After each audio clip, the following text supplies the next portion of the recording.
Hi అండి, మా వీధిలో అమ్మవారిని పెట్టడం జరిగింది. దుర్గాదేవి అమ్మవారు.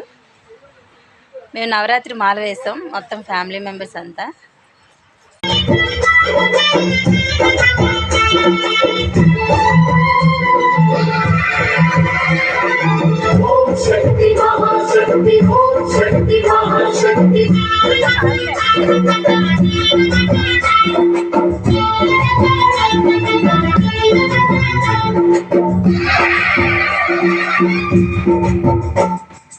అమ్మా భవాని లోకాల నేలే ఓంకార రూపమమ్మా, తల్లి నీ మహిమల్ని చూపమమ్మా.